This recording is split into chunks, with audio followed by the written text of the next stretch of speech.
আসসালামু আলাইকুম এভরিওয়ান, সবাইকে স্বাগতম জানাচ্ছি নতুন আরও একটি রেসিপি দেখার জন্য। আজকে আমি করব মলা মাছ ভুনা। মলা মাছ ভুনা কিন্তু সবাই পছন্দ করে। ছোট মাছের মধ্যে মলা মাছটা অত্যন্ত মজার একটা মাছ।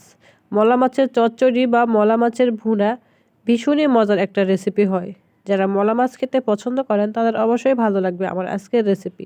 মলা মাছে রয়েছে ভিটামিন এ, আর এই মলা মাছ কিন্তু ভিটামিন এ থাকায় আমাদের চোখের জন্য খুবই উপকারী একটা মাছ। সো ভিউয়ার্স, মলা মাছের এই ভুনা রেসিপিটা দেখে নেওয়া যাক। মলা মাছ ভুনা করার জন্য আমি এখানে কিছু পরিমাণ মলা মাছকে কেটে ধুয়ে পরিষ্কার করে নিয়েছি।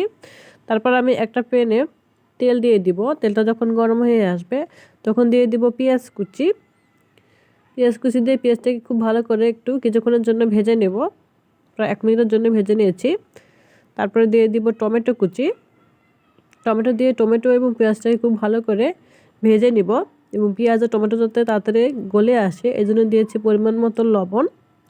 লবণ দিয়ে আমি আবারও পেঁয়াজ আর টমেটোটাকে খুব ভালো করে যতক্ষণ না গলিয়ে আসে ততক্ষণ আমি জাল করে নিয়েছি। তারপর দেব সামান্য পরিমাণে রসুন বাটা এবং আদা বাটা খুবই অল্প পরিমাণের, এবং জিরা বাটা, মরিচের গুঁড়া, হলুদ দিয়ে সবগুলো উপকরণ খুব ভালো করে মিশিয়ে নিব।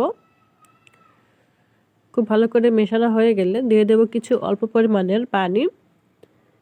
পানি দিয়ে আবারও কিছুক্ষণ মশলাগুলোকে খুব ভালো করে কষিয়ে নিব। মশলাটা যত ভালো করে কষানো হবে মলা মাছটা খেতে ততই ভালো লাগবে।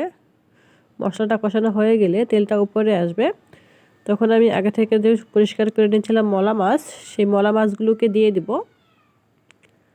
মলা মাছ দেওয়া হয়ে গেলে মাছগুলোকে একটু নাড়াচাড়া করে দিব যাতে মশলাটা মাছগুলোর সাথে খুব ভালো করে মেশানো হয়। এই জন্য খুব ভালো করে আমি মিশিয়ে নিয়েছি। তারপরে আমি কিছুক্ষণ জাল করে নিয়েছি এবং তেলটা যখন উপরে আসবে তখন দিয়ে দেব খুবই অল্প পরিমাণের পানি। আর এই মলা মাছটা খুবই অল্প সময়ের জন্যই রান্না হয়ে যায়, তাই বেশি পানি দিতে হয় না। দিয়ে আমি ঢাকনা দিয়ে ঢেকে রান্না করে নিয়েছি। আমি প্রায় 5 মিনিটের মতো রান্না করে নিয়েছি যাতে মাছগুলো খুব ভালো করে সেদ্ধ হয়, এবং কিছুক্ষণ পর পর আমি ঝাঁকিয়ে নিব। আর এই সময় মলা মাছটাকে আরও টেস্টি করার জন্য দিয়েছি কিছু কাঁচামরিচ। দিয়ে আবার ঢাকনা দিয়ে কিছুক্ষণ জাল করে নিয়েছি। তারপর ঢাকনা উঠিয়ে এ পর্যায়ে রান্নাটা যখন শেষের দিকে আসবে তখন দিয়ে দেবো কিছু ধনিয়া গুঁড়া এবং ভাজা জিরার গুঁড়া। দিয়ে আবারও কিছুক্ষণ ঝাঁকিয়ে নিব। তারপর আমি চুলাটা অফ করে দিয়েছিলাম এবং এই তো মলা মাছের ভুনাটা কিন্তু হয়ে গিয়েছিল। তারপর আমি পরিবেশনের জন্য উঠিয়ে নিব মলা মাছ ভুনা।